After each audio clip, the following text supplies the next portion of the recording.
All right. Now we have this amazing thing that you do, Webb Alerts. Now you're going to show us exactly how you put this amazing 5-minute informational piece together. Yes, actually right now we're taking a look at Roger's... double chin. I got to lay off the cheeseburger. Oh, just a double? Just a double. I'm kidding. Sorry, I'm trying to frame you up here. Or yeah, you could just stay like that the whole time. Okay. It's kind of like me in Tijuana 8 years ago. So actually the great thing about my podcast is that you can do it by yourself. You can run it by yourself because it's one camera. Awesome. And you just you set it up and you turn it on and then you run and then you sit down and then you look at the camera. You look at the camera. And what's great is I actually am using Final Cut Pro, and I have basically tried every editing suite that there is. I started with Sony Vegas, decided it wasn't powerful enough, and then I did the Final Cut, basically just the Final Cut version, which is a few $100s, and then I decided I actually had to upgrade to Final Cut Pro Studio. Now, what was it in Vegas and Final Cut that didn't allow you to do what you wanted to do? Well, really what the problem with Sony Vegas ended up being was that nobody uses it, which means if I need help or if I need to call somebody and ask for advice, nobody has any idea how to use it. Nobody else can give me any advice. No one can give me any help. And then, of course, I moved up to the Final Cut package by itself. Sony Vegas, by the way, $75. So if you just want to start out and try it, it's a pretty good place to start editing because the Final Cut Studio package is very, very expensive. $1,200, right? $1,200 without. It's about $1,200. Ouch. Yeah. It's a lot of peanuts. It's a lot of peanuts. Okay, but what's great about Final Cut Pro Studio is right now I have my my Canon HD camera, and I'm shooting directly into the computer. So there's never any time when I'm dealing with tape. Oh, nice. Which is great. And I actually thought, hey, I'm going to get one of those hard drive cameras. No. That was a terrible idea. Because the format, none of my computers could read any of the formats that it decided to make the videos in. And then it gave you software and it didn't work. And I spent an entire day fighting with that Panasonic HD camera with the hard drive. I sent it back. I sent the thing back. Would you? Once you had the camera, we actually saw a little bit of the camera over there on a little to the right of Morgan. And actually, if you could lift it. I can absolutely. Let me just. We've got all of our cords. I don't need this cord. Okay, this is going to make people sick if they're looking at it. It's the Canon HV20. Yes, HV20. And this is actually great because it does shoot in HD, but it also shoots regular video because we actually do our video in the 4:3 format. And if we were going to try to compress the HD into the square format, the widescreen format, it would probably take an hour every night, and we barely get the video up on time anyway, as it is. Wow. Now, once you have that all assembled, you drop it into Final Cut, or you already have it ditched into Final Cut. It ditches it in, so basically what we can do is I can say, Roger, and then we're going to capture now, and then it's just going to go ahead and capture. Hello, welcome to my show. You're not going to do anything more interesting than that? Chang Alert? Okay. There, how do you like that? Oh, I like Chang Alert. And then you just hit that. And so now it's actually going to be all logged into your sequence. Oh, nice. Yeah. So now we have my clip Roger that we just took. Cool. And I can just drag that down into my sequence. And what's great about this format is that since it captures the footage, there's no compressing or rendering. It recognizes the format. It saves tons of time. Hello, welcome to my show. And then we can make some cuts. Wow, I really need to lose some weight around the third neck there. But now, you could theoretically do this with any other software editing package that isn't Final Cut Pro. So if someone could get by with even iMovie or something like Windows Movie, granted, some of the options are really limited in terms of the higher-end options like transitions and opacity layers in general. And something else that, this comes with motion, and when we do our website pans, those sort of 3D 2-layer website pans, which we think look pretty cool. We do those in motion, which is part of the Final Cut Studio package.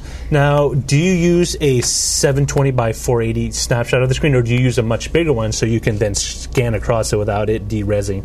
Actually, for those for the screen captures, I basically just take the important parts of the screen capture. Like if there's nothing really visual in the article, then I'll kind of focus more on the logo. But if there's actually pictures or graphs in the article, then I'll get bigger and kind of focus in a little bit more.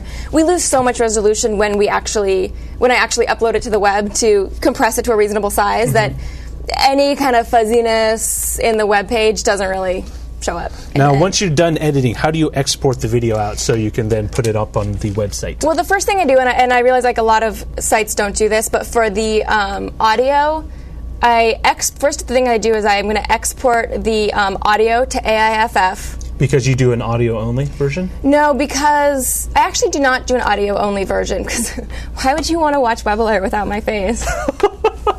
I'm sorry, I'm just kidding. You do export audio to AIFF, and the reason that we'll put it just right here, and we'll call it Roger, so I don't lose it. Raji.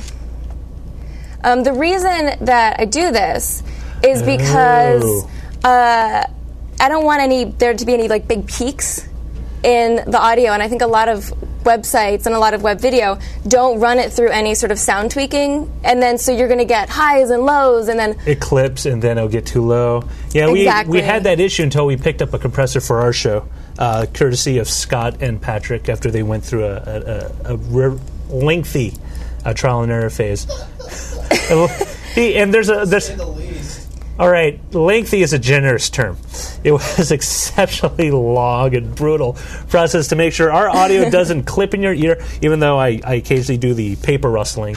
Ooh, the paper rustling. Yeah. It's a bad habit. I'm trying to avoid that by leaving the paper on the table. But once you get it in, you edit so I and do compress this, it out. and then basically I convert it to mono because realistically, this is the web. We don't really need to have this in stereo. Let's just be honest. And then the equalizer, what it does, and I don't know if you'll be able to hear the difference, but it basically makes my voice, the tone of my voice, the range of my voice, a little bit higher. Yep. So it makes my voice sound richer and fuller and more luxurious. Wow. And then that's the EQ, channel EQ, and then you can basically, you just sort of tweak what's there. You tweak like the highs and lows, and then dynamics, and then compressor, and then that you can usually just add that nice. Factory out of the box. Now, once you have this, you take it back after it's done. You drop it back over the audio track of the original video, so exactly. You have a much better. And now you compress it, or you export it. Now, where do you export the video file format as? I export it as basically I just go export QuickTime Movie. Okay. And then you have the huge file, which obviously I can't upload to the website. No. So what format do you end up using? You use Flash, don't you? Well, basically we have a video, like our video service, I compress it down to 15 frames a second, and then you upload it to our video service. We use Castfire, and then what their part of their service is they basically change my .mov video into an embeddable Flash video that embeds in their player, and also an MP4 and a whole bunch of different formats. Because of course iTunes uses MP4, so we use that as an enclosure, and then iTunes picks up the MP4. Oh, nice. Yeah. So you essentially just take it, when it's done, you bring it up to a service, and the service converts it for you. Right, but we do our own. We do, I do my own compression. We do H.2664. I never remember. I'm like, the H.1. Ah, those long, lengthy nights back here at the office until 11, compressing and encoding. I know that well. And once that's all done, they automatically embed it? Then I go party. Oh, no, nice. and then actually I use movable type. Oh, and then you produced a blog. So basically, and then I've done a little HTML for the story links and kind of, put in keywords and tags and all that stuff. All the little things take so long. Now, a question for you. Yes. You did this from scratch, from the get-go. You didn't have an enormous amount of resources to draw upon initially.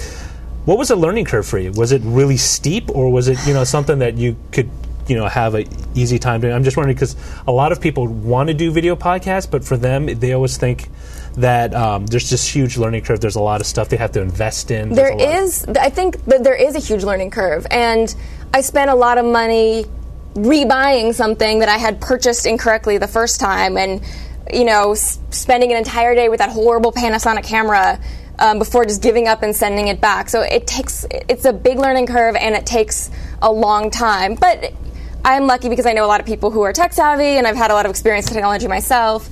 And for example, I I had never used a Mac before. I mean, I'd used a Mac before, but this is the first Mac I've ever owned. So I had to learn how to use Final Cut and a Mac in like 3 days. Cool. Yeah. So it is difficult, and actually the scariest part for me was, you kind of know, .mov, MP4, then you learn, no.